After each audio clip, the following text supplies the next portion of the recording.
Hi, welcome to the channel. I'm Jay, and this is our 2 cents, where we talk everything boxing, and everyone's entitled to their own opinion. In today's video, we'll be going to be discussing the Errol the True Spence Jr. versus Terence T. Bud Crawford virtual press conference that took place today with Brian Custer. But before we do that, be sure to punch that like and subscribe button to help support the channel. All right, so watch the virtual press conference today, air quotes around press conference. And the first thing that I noticed was it was only Brian Custer and Errol Spence on the screen. And I was wondering, where's Terence Crawford? Because usually when it's a press conference, both people are present, right? So off the top, I thought that was kind of weird because it was more interviewish. So it was more interviewish. But Brian Custer did a good job, as he normally does. And as he was going through talking to Spence, asking Spence questions, it's really seeming like they're starting to say the same things over and over again. But there are some things that Spence mentioned that, maybe you never really heard him say before. So one of the things that Spence talked about was the resume and how Terence Crawford ain't fought nobody.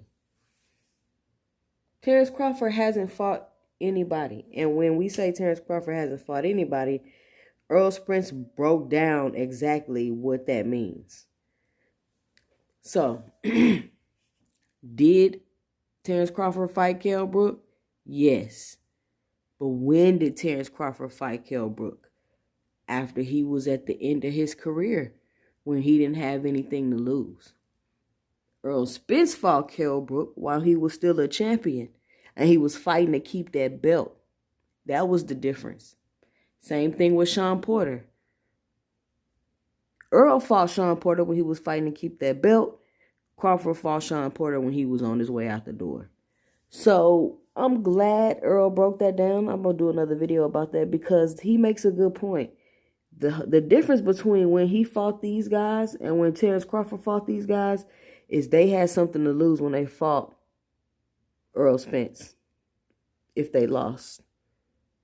When they fought Terence Crawford, they had something to gain, win or lose. So he cleared that up. Let me see what else. So Errol Spence definitely cleared that up. And he also talked about his style and, why he feels like it'd be a good fight because his style and Terrence's style.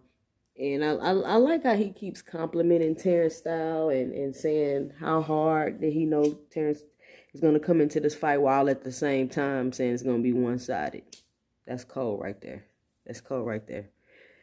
So he also mentioned that if Terence Crawford would have never agreed to the fight or they would have never fought each other, they would have had to go their whole careers with that stain on their name, like, with people continuously asking them, why you didn't fight Terence Crawford? Why you didn't fight Errol Spence? So he's glad to be able to get this fight out the way for his legacy. And then, another thing that I like that Errol Spence is doing is kind of being like an advocate, like a active fighter that's still advocating, because he brought up and mentioned the belts and how boxing is getting watered down and it's too many belts in boxing. Like, I know when before I was still a casual fan and I came into boxing and I used to feel like, man, like everybody has a belt. How is there so many champions in boxing? How is everybody a champion? So it wasn't until I really understood what was going on with the belts that I understood what was going on with the belts. And I knew which belts, really meant something in the sanctioning bodies. But he's right, especially if boxing is a sport for casual fans, and every time you watch it, somebody fighting for a belt, and you don't know who the real champions are, who the interim champions are. Like, you don't know, especially for the casual fans. So, and before he's mentioned up and spoke about the belts, about the sanctioning fees, he want to know where they're going. What are y'all doing with this money? He said that at another press conference. So I can see him advocating, because he is bringing this up in big moments, like at the press conference. And let me see what else he said.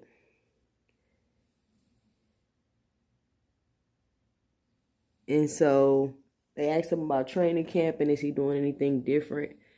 I heard Derek James say in another interview he's ferociously training, and I thought that was a very odd choice of words to talk about somebody training, but that's another video. So he's just saying, how he's training, training harder, making sure he's focused, making sure he's doing all the things that he wanted to do. And he was asked, why didn't you take another fight in between this fight like Terence did? And he said, he could have took another fight to get some money, but, he just chilled out and waited for Terence, put the ego to the side, and just miss out on the payday because he wanted to make sure that he was ready for this fight, because, anything could happen and he didn't want to take the chance. So basically, to me, to translate, he said, I'm not finna be childish like this dude being childish, and I'm just going to chill and wait till it's time for the fight. I'm not going to tit for tat with him because he trying to play a game with me, and I'm about to be 2 steps ahead. Basically, that's what he said. So he just said he was, training a little bit, hanging out with his family. He wasn't partying. He wasn't drinking like everybody wanted him to be for whatever reason. He wasn't doing any of that. He was being a family man, keeping himself together, waiting for Terence Crawford while he was out there running around BSing with amnesia. But that's another video. So that was that. I mean, that about sums it up with the things that Errol Spence said, or the things that I got from the interview. Basically, what I got from the interview is, it's fight time. I hope you're ready. Let's do it.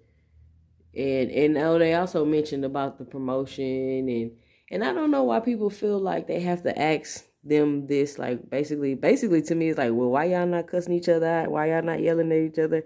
Why y'all not talking about each other? Like, I don't know why that's a question that they're getting asked. It doesn't make sense to me. We're not doing that because we don't do that. That's why we're not doing that. That's not the only way to promote a fight. However, I'm not gonna lie. If they were going at each other, it would be very, very entertaining. Very entertaining. All they need is like one viral moment, and then the Shade Room posted, and boom, this fight then blew up. So imagine this. Picture this. Picture at the weigh-in, the face-off before the fight, if Errol Spence just slapped Terence Crawford. Could you imagine the mayhem? You know how mad Terence Crawford will probably be? That will for sure go viral. It's for sure breaking 1 million pay-per-view buys if it has a viral moment like that.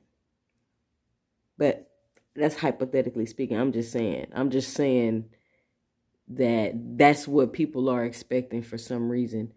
And since they're not doing it, people have the audacity to basically ask them why. Why are y'all not doing that? It doesn't make any sense to me. I don't see them asking any other fighters why they not yelling and cussing each other out, basically. I haven't seen that in the years I've been watching boxing. It doesn't make any sense. So these are 2 professionals in the biggest fight on the planet, which is what I keep hearing. Everybody say this is the biggest fight on the planet, apparently. And you asking them why they not beefing? And that's another thing. Who are these media people in these press conferences? because the questions that they're asking are just, they're kind of ridiculous, in my opinion. I don't know if they have, just to give my 2 cents, I feel like the questions are ridiculous. I don't know if they have a guideline or boundaries or something, but I'd be like, man, I could have asked a better question than that. That's the question. You get a chance to talk to Errol Spence, and that's what you gonna ask him. Hey, Errol Spence, Jill here with Go Media, and I just wanted to know, what did you eat for breakfast? Like, come on, y'all. Let's ask some more insightful questions. Let's get inside the fighter's head. Let's find out, like, leading up to the fight, I don't know. I'll have to think about it. What has been the most impactful thing you've experienced so far, or anything? Just make them talk. Like, I don't know what y'all be asking them. But just to give my 2 cents, I mean, the press conference was the press conference. The same questions he keep getting asked over and over, the same answers over and over. We didn't really find out anything new. It's just, at this point, it's just time to fight. It's time to fight. Somebody asked him how he knew Terence Crawford ain't eat hot sauce. He said he forgot, but he seen it on TV just like we all seen it on TV. Terence forgot that he said it on TV, basically. But let me know what you think by dropping your 2 cents in the comment below. Be sure to help support the channel by punching that like and subscribe button. Follow me on IG at 2 Cents Boxing and on Twitter at 2 Cents 20. I'm Jay, and stay tuned for my 2 cents in the next video. Peace.